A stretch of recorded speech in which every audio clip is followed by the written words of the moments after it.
Senator Fawcett, my colleague, asked a question about the spending by the government. Now, for people listening to this question, they might think, isn't spending a good thing? Doesn't it actually help us? But the reality is that the spending by the government, and my colleague highlighted, some $6.75 billion in 1 week, is on top of an extra $200 billion that has been spent by this government since they came to office. Now, the problem with that is that when you spend that kind of money, it actually drives up inflation. And driving up inflation means that it drives up interest rates, which affect people's mortgages. Now, this government has been very quick to try and blame overseas factors, but the reality is our inflation is running at 4.1%, which is well above the 2 to 3% target, and our core inflation in Australia, which is 4.2%, is well above that in the US, Spain, the Netherlands, Germany, Singapore, France, Italy, South Korea, Canada, Japan, in fact the entire European Union area. And as a result of that higher inflation, the Reserve Bank has had to meet a number of times, in fact 19 occasions during this government, and on 12 of those occasions have raised interest rates and on the others has kept them level. But that means there has been no relief and families are paying more. And the consequence of this spending, which has led to inflation, is that under the Albanese Labor government, Australians have experienced a collapse in their living standards, and there is nothing on the horizon that will point to a reversal.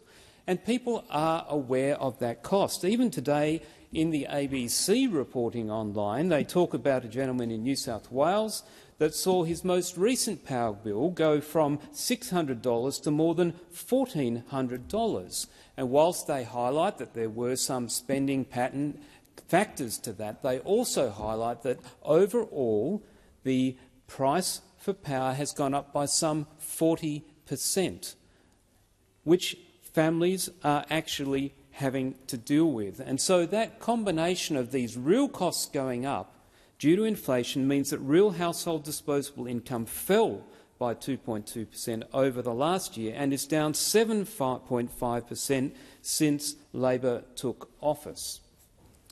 Now, if there were plans ahead to make life better, people might have some hope. But answers from ministers opposite today fell back time and again on the fact that they are pushing down this transition to renewable energy because of the fact that it's going to lower prices.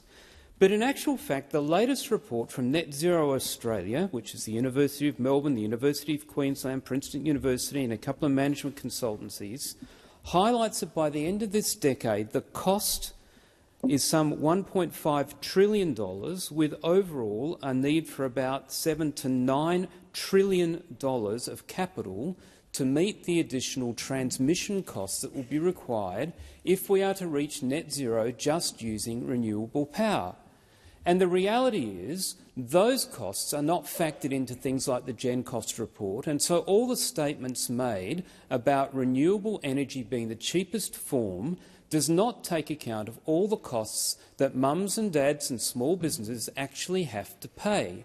And in the last few weeks, as I've travelled through regional South Australia, meeting with small businesses, including people like caravan park operators, they tell me about the significant increase in costs.